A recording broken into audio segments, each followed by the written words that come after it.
Assalamualaikum warahmatullahi wabarakatuh. Jumpa lagi di channel Global Eksakta, tempat nyaman belajar sains dan matematika. Adik-adik, kali ini saya akan mengajak adik-adik untuk mempelajari tentang pembahasan soal KSN, Kompetisi Sains Nasional IPA SD tingkat nasional.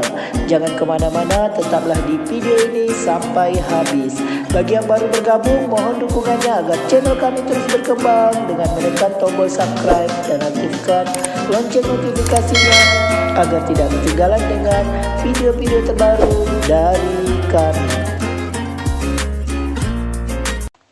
Adik-adik, langsung saja kita bahas pembahasan soal KSN, Kompetisi Sains Nasional SD tingkat nasional. Oke adik-adik, nomor 1 yaitu dua buah bola A dan B berada pada posisi seperti gambar. Adik-adik lihat gambarnya di sini. Ini ada bola A, ini bola B ya. Jarak dari atas ini ke tanah itu 120 cm. Oke adik-adik, bola A jatuh tanpa kecepatan awal ya. Awalnya ini kecepatannya 0 ya, berarti dia jatuh bebas. Oke, seperti pada gambar. Jika jari-jari bola A dan B berturut-turut 4 cm dan 6 cm, jari-jari bola A 4, berarti diameternya ini 8 cm. Jari-jari bola B 6, berarti diameternya 12 ya. Oke, serta massa bola A maupun B ya, massa bola A dan massa bola B yaitu 0,5 kg. Pertanyaannya, berapakah perubahan energi potensial yang dialami bola A dari saat bergerak hingga menyentuh bola B jika percepatan gravitasi bumi 10 meter per sekon kuadrat? Oke, bola A mulai bergerak, berarti posisi ketinggiannya di sini. Sampai menyentuh bola B, berarti ketinggian di sini. Pertanyaannya adalah perubahan energi potensial, berarti delta EP. Delta EP ini perubahan energi potensial, yaitu EP1 ketika posisi bola A di sini. Ya, pertanyaannya kan perubahan energi potensial yang dialami bola A dikurang energi potensial posisi bola A yang kedua, yaitu di sini saat menyentuh bola B. Ya, jadi kan rumusnya M kali G kali H1 dikurang M kali G kali H2. Ini bentuk ini bisa kita rubah menjadi M kali G dalam kurung H1 kurang H2. Ini kalau bentuknya sama ini dengan ini. Karena coba adik-adik kalikan M kali G kali H1 MGH1, M kali G kali H2 MGH2 ya, ini kurangnya. Oke adik-adik, kita masukkan saja adik-adik massanya yaitu 0,5 dari sini ya, 0,5 kali gravitasinya kan 10 ini ya, kali 10. H1 ketinggian 1 dihitung dari tanah ya adik-adik ya, ketinggian 1 dihitung dari tanah. Oke adik-adik, lihat ketinggian pertama di sini, kita hitung dari sini ke tanah. Oke adik-adik lihat, inilah tinggi 120 cm. Ini kan dikurangi diameter bola A dari sini dikurangi ya. Oke, ini kan berarti 120 dikurang 8 ya. 120 kurang 8 kan 112. Jadi H1-nya 112. Jadi ini 112, yaitu 120 kurang 8. Ini cm, rubah ke meter, bagi 100. 1, 2, geser 2 ke kiri. Jadi 1,12. 1,12. Oke, dikurang H2. H2 adalah posisi di sini. Dihitung dari tanah ya. Nah, ini H2-nya. Jadi 12 cm. Kalau jadikan meter berarti bagi 100 ya, sama dengan 0,12 meter. Kalau yang ini tadi 1,12 meter. Berarti kurang 0,12 ya, setelah kita jadikan meter ya, sehingga hasilnya delta EP sama dengan 0,5 kali 10 5 1,12 kurang 0,12. 1,12 kurang 0,12. Ini habis 00, 1 kurang 01, 1,00 ya adik-adik. 1,00 kan 1 adik-adik ya, dikali 1. Jadi hasilnya adalah 5 kali 1, sehingga delta EP nya adalah 5 Joule ya. Jawabannya D, 5,0 Joule. Oke adik-adik, kita lanjut ke soal yang kedua. Perhatikan gambar berikut. Ini ada gambar rangkaian hambatan listrik atau resistor ya. Oke, 1, 2, 3, 4. Kemudian ini ada resistor kelima. Berdasarkan gambar rangkaian paralel di atas, terdapat 4 resistor yang sejenis ini. 4, 1, 2, 3, 4. Apabila ditambahkan sebuah resistor dalam rangkaian paralel tersebut, maka apa yang terjadi? Oke adik-adik, di sini kan dia minta hambatan total ini adik-adik. Jadi kita coba cari jika dia hambatannya awalnya ada 4, berarti ini R. Coba kita cari dulu hambatan total sebelum kita masukkan R yang kelima. Oke adik-adik, jadi rumus hambatan total untuk rangkaian paralel kan adik-adik sudah tahu bahwa 1 per RP sama dengan 1 per R1 tambah 1 per R2 tambah 1 per R3 tambah 1 per R4. Oke, 1 per RP sama dengan R1 nya R, R2 nya juga R, begitu juga R3 dan R4. Oke adik-adik, ini kan penyebutnya sudah sama-sama R semua. Jadi kita tinggal tambahkan bilangan yang di atas saja. 1 tambah 1 tambah 1 tambah 1. Jadi 4 per R. Sehingga RP-nya ini dibalikkan adik-adik. R-nya ke atas. R per 4. Jadi jawabannya 1/4 R. R bagi 4 kan sama dengan 1/4 R. Ini adalah hambatan total dari 4 resistor ini ya. Jika ditambahkan satu lagi ya, apabila ditambahkan sebuah resistor lagi, maka apa yang terjadi? Kita coba cari hambatan penggantinya adalah 1 per RP sama dengan 1 per R. Jadi 5 ya adik-adik. 1 per R tambah 1 per R tambah 1 per R tambah 1 per R. Maka 1 per RP sama dengan 5 per R. Sehingga RP saja balikkan ya adik-adik, karena ini kan 1 per RP. 5 per R, yang kita butuhkan RP, R paralelnya, R pengganti paralel ya. Jadi R per 5. Jadi 1/5 R. Oke, ini yang total setelah ditambahkan ya adik-adik. Sebelumnya 1/4. Oke adik-adik, 1/4 dengan 1/5 lebih besar 1/4 ya adik-adik. Adik-adik bayangkan ini. Ini misal aja lingkaran ini kita bagi 4 ini. Kalau kita bagi 5 dia makin kecil ya adik-adik ya. Kalau kita bagi 5 misalnya ya 1, 2, 3, 4, 5. Semakin kecil, ini 1/5.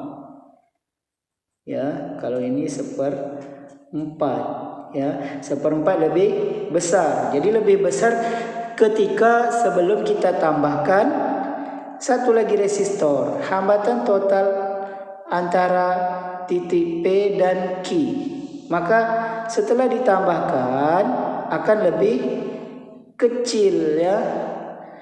Yang awalnya sebelum kita tambahkan satu buah resistor ini adalah 1/4 R menjadi 1/5. Maka hambatan totalnya bertambah, salah, berkurang, betul.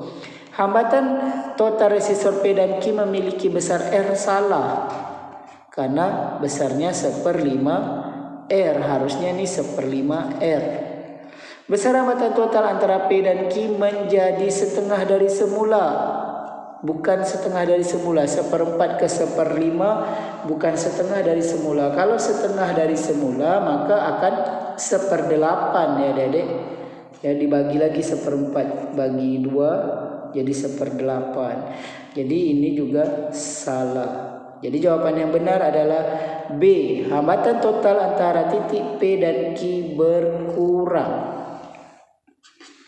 Berkurangnya tidak setengah dari semula, yaitu 1/4 R menjadi 1/5 R. Oke adik-adik, kita lanjut soal yang ketiga. Sebuah cairan dengan koefisien muai volume. Koefisien muai volume itu adik-adik gamma, ya, gamma cairan.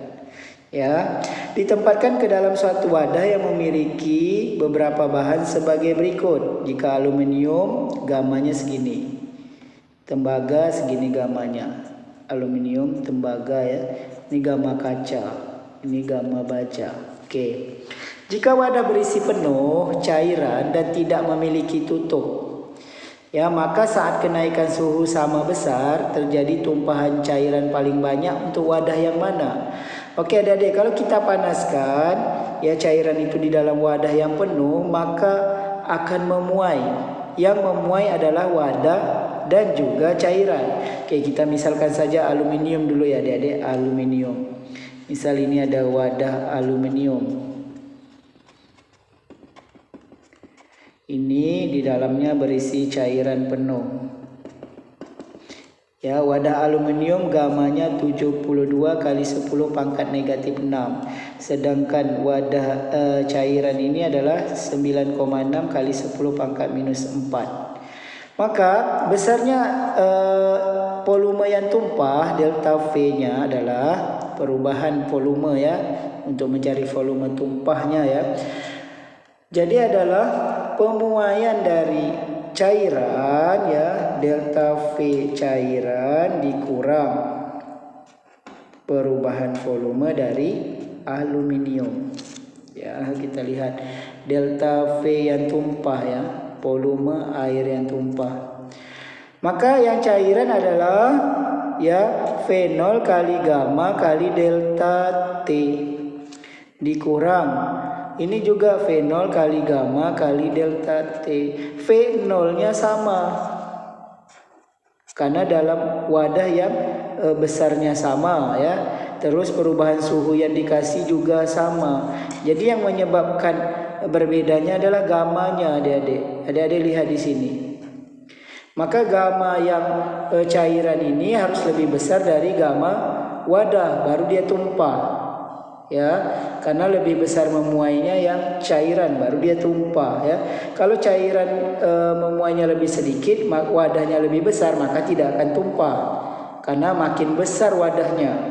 Oke, jadi mana yang lebih banyak tumpah ya, karena kebetulan cairannya koefisien muainya lebih besar dari wadah. Adik-adik lihat di sini 10 minus 4 dengan 10 minus 6. Ini besar yang minus 4 ya adik-adik ya. Dari minus 6 ya. Oke, berarti mana yang tumpahnya lebih besar? Adik lihat yang perbedaan ini dan ininya besar. Ya, kalau perbedaannya besar maka tumpahnya besar. Kalau perbedaannya kecil maka tumpahnya juga kecil. Jadi untuk mencari tumpah yang terbesar adalah perubahan gamanya besar. Gamma cairan dikurang gamma dari wadah harus besar. Jadi gamma cairan dikurang gamma dari wadah aluminium ya. Siapa yang terbesar? Apakah gamma cairan dikurang gamma aluminium atau gamma dari tembaga ya? Perubahannya yang besar. Jadi untuk mendapatkan perubahan yang besar, sedangkan gamma cairannya ini sama, yaitu 96 kali 10 minus 4. Jadi gamma wadah ini cari yang terkecil. Karena kalau gamma wadahnya terkecil, maka akan menghasilkan yang besar perubahannya. Jadi cairan yang tumpahnya terbesar, cairan tumpah terbesar, yaitu apabila gamma wadahnya terkecil. Adik-adik tengok, yang paling kecil gamma wadahnya adalah kaca ya. Jadi kaca yang paling banyak nanti airnya tumpah, yaitu terbuat dari kaca ya. Pertanyaannya paling banyak ya, paling banyak nanti yang terbuat dari kaca ini paling banyak tumpahnya, karena gamanya paling kecil dari semua ini. Adik-adik lihat, ini semua 10 pangkat minus 6. Jadi angka terkecil ini adalah yang paling kecil ya. Oke. Jadi jika gamanya kecil maka volume tumpah cairannya lebih banyak ya. Kemudian pertanyaan kedua, urutan tumpah cairan dari yang paling sedikit. Yang paling sedikit adalah yang memiliki gamma terbesar. Jadi yang paling sedikit adalah bahan aluminium ya, aluminium. Kemudian yang kedua terbesar tembaga. tembaga, karena yang paling sedikit tumpahnya adalah yang gamanya terbesar. Kemudian baru baja, terakhir baru kaca yang paling banyak tumpahnya. Oke adik-adik, demikian jadi berbanding terbalik ya. Jika gamma wadah terkecil maka tumpahnya besar, jika gamma wadahnya besar tumpahnya kecil.